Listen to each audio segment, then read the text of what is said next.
మాజీ ప్రధాని ఆర్థిక సంస్కరణల ఆద్యుడు డాక్టర్ మన్మోహన్ సింగ్ అనారోగ్యంతో కన్నుమూశారు. ఢిల్లీలోని ఎయిమ్స్ లో చికిత్స పొందుతూ తుది శ్వాస విడిచారు. దేశం ఆర్థిక మాంద్యంలో కూరుకుపోయినప్పుడు ఆర్థిక మంత్రిగా నూతన సంస్కరణలు తెచ్చారు. సాధారణ కుటుంబంలో జన్మించి అంచెలంచెలుగా ఎదిగి దేశ ప్రధాని అయ్యారు. ఏ పదవి చేపట్టినా ఆ పదవికే వన్నె తెచ్చారు మన్మోహన్ సింగ్.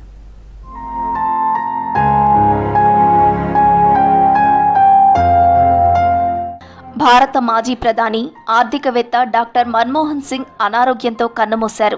ఢిల్లీలోని ఎయిమ్స్ లో గురువారం రాత్రి చికిత్స పొందుతూ తుది శ్వాస విడిచారు. కొంతకాలంగా వృద్ధాప్య సమస్యలతో బాధపడుతున్నారు మన్మోహన్ సింగ్. ఢిల్లీలోని నివాసంలో ఉన్న మన్మోహన్ పార్థివ దేహానికి రాజకీయ, వ్యాపార సహా వివిధ రంగాల ప్రముఖులు నివాళులర్పిస్తున్నారు.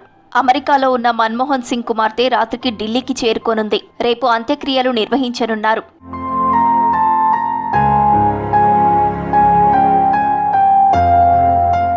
మన్మోహన్ సింగ్ గురువారం రాత్రి ఒక్కసారిగా స్పృహ కోల్పోయారు. కుటుంబ సభ్యులు ఎయిమ్స్ కు తరలించడంతో రాత్రి 8:30 గంటల టైంలో వైద్యం ప్రారంభించారు డాక్టర్లు. ఆ కాసేపటికే 9:51 తుది శ్వాస విడిచారని ఎయిమ్స్ ప్రకటించింది.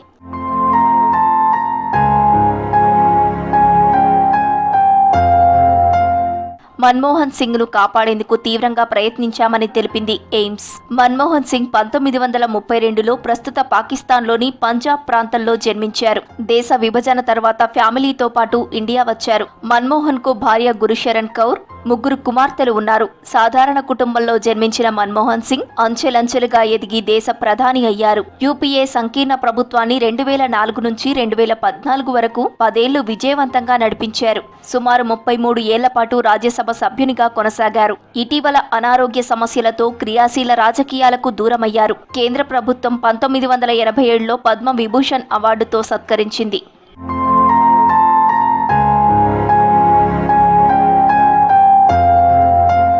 పివి నరసింహారావు ప్రభుత్వంలో ఆర్థిక మంత్రిగా పనిచేశారు మన్మోహన్ సింగ్. 1991 నుంచి 96 వరకు ఫైనాన్స్ మినిస్టర్గా విధులు నిర్వహించారు. ఆర్థికంగా కష్టాల్లో చిక్కుకున్న దేశాన్ని తన సంస్కరణలతో ప్రగతి పథంలో నడిపించారు. 1998 నుంచి 2004 వరకు రాజ్యసభ పక్షనేతగా ఉన్నారు. 2004లో ప్రధానిగా బాధ్యతలు చేపట్టి దేశ ఆర్థికాభివృద్ధిని పరుగులు పెట్టించారు. ప్రధానిగా అనేక కీలక నిర్ణయాలు తీసుకొచ్చారు మన్మోహన్ సింగ్. ప్రత్యేక ఆర్థిక మండళ్లు, సమాచార హక్కు చట్టం, విద్యా హక్కు చట్టం, ఆహార భద్రత చట్టం, జాతీయ ఉపాధి హామీ పథకం ఆయన హయాంలో వచ్చినవే.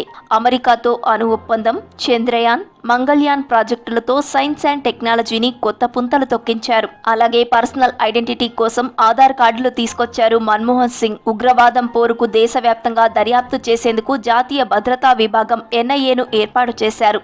GST ప్రతిపాదనలు కూడా ప్రధానిగా మన్మోహన్ సింగ్ తీసుకొచ్చారు.